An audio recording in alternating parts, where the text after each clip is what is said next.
कांग्रेस के अहमदाबाद अधिवेशन में पारित उस प्रस्ताव पर सियासी भूचाल आ गया है जिसमें दलित पिछड़ों के हक की बात कही गई थी।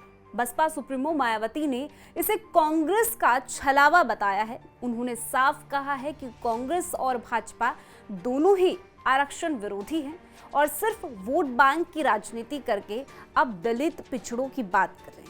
दलित और पिछड़े वर्ग की राजनीति करने वाली बहन मायावती के इस बयान के सियासी मायने क्या है और क्या कहता है यूपी में दलित और पिछड़े वर्गों का वोट करें, सब समझाएंगे आपको इस वीडियो में। लेकिन उससे पहले आयोन भारत को सब्सक्राइब कर लीजिए।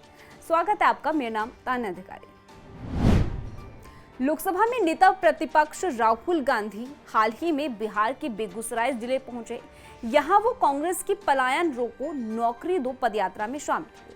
इस दौरान राहुल गांधी ने दलित और पिछड़े वर्गों का जिक्र करते हुए कहा कि मेरे परदादा जवाहरलाल नेहरू सच्चाई से मोहब्बत करते थे।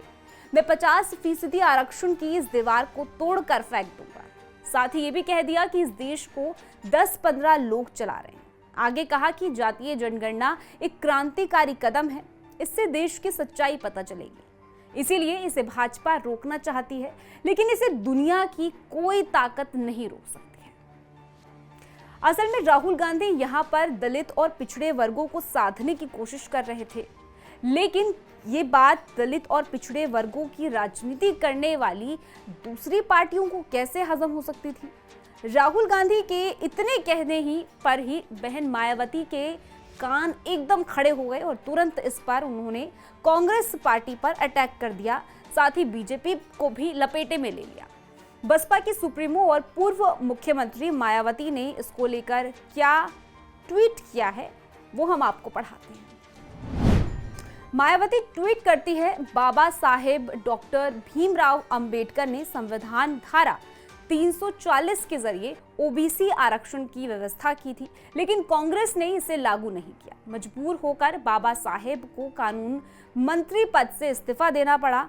बसपा सुप्रीमो मायावती ने कहा कि ओबीसी आरक्षण को मंडल कमीशन के जरिए लागू कराने की बसपा की अहम भूमिका रही है। उन्होंने आगे कहा कि कांग्रेस हो या फिर भाजपा, दोनों ही दलों का रवैया हमेशा से ही आरक्षण विरोधी और जातिवादी रहा है। वोट पाने के लिए अब ये पार्टियां दलित और पिछड़ों के वोट बंटवाने के लिए छल और प्रपंच की राजनीति कर रही है। लेकिन मायावती के इस दलित और पिछड़ों के प्रति प्यार यूं ही नहीं उमड़ा है। दरअसल इसके पीछे का सियासी गणित आप समझेंगे तो आपको असल जो सच्चाई है वो मालूम पड़ेगी। और इसके लिए आपको यूपी में दलित और पिछड़े वर्गों की चुनाव में जो भागीदारी रहती है उसको समझना पड़ेगा। देखिए, उत्तर प्रदेश में 42 ऐसे जिले हैं जहां पर दलित की संख्या 20% से ज्यादा है। सबसे ज्यादा दलित आबादी सोनभद्र में 42%, कौशाम्बी में 36%, सीतापुर में 31% है, बिजनौर बाराबंकी में 25% है। इसके अलावा सहारनपुर, बुलंदशहर, मेरठ, अंबेडकर नगर, जौनपुर में दलित समुदाय निर्णायक भूमिका में है। तो यही कारण है मायावती के इस बयान का, या यूं कह लीजिए कि बौखलाहट के पीछे का। यूपी में दलित समाज के पास ही सत्ता की चाबी है जिसे हर दल अपने हाथ में लेना चाहता है, चाहे वो कांग्रेस पार्टी हो, बीजेपी हो या फिर अखिलेश यादव की पार्टी सपा हो। हर कोई इस वर्ग को अपनी तरफ खींचना चाहता है।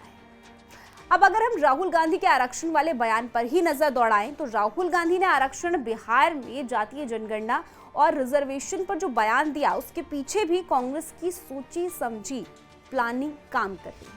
असल में कांग्रेस पार्टी बिहार में होने वाले चुनाव के मद्देनजर राज्य के दलित और पिछड़े वोट बैंक को अपने तरफ साधने की रणनीति पर काम कर रही है। लेकिन अब सवाल ये उठता है कि यही वर्ग क्यों? इसका जवाब आपको कुछ आंकड़ों के जरिए समझाते हैं। बिहार में दलित की आबादी 20% से ज्यादा है, जो कि हर चुनाव में जीत हार में एक बड़ी भूमिका निभाते हैं। अनुसूचित जाति 19.65 और 1 के करीब अनुसूचित जनजाति है। दलितों में 3 मजबूत जातियों में सबसे ज्यादा अधिक 5.31 पासवान है।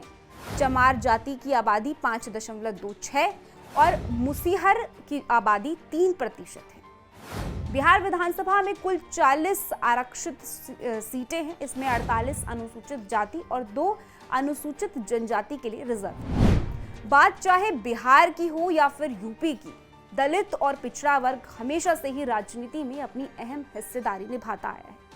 यही वजह है कि राहुल गांधी से लेकर के मायावती और अखिलेश यादव तक सभी पार्टियां इस वर्ग को साधने में कोई कसर नहीं छोड़ रही है, क्योंकि ये वर्ग जिसके पास भी आता है उसकी पार्टी की बहुत संभावना होती है कि चुनाव में वो जीत हासिल कर ले, वो चाहे बात यूपी की हो या बिहार की। इस पूरी स्टोरी को लेकर आपकी क्या कुछ राय है, कमेंट सेक्शन में जरूर बताइएगा। बाकी देश और दुनिया की ऐसी खबरों के लिए आप जुड़े रहिए आयुं भारत।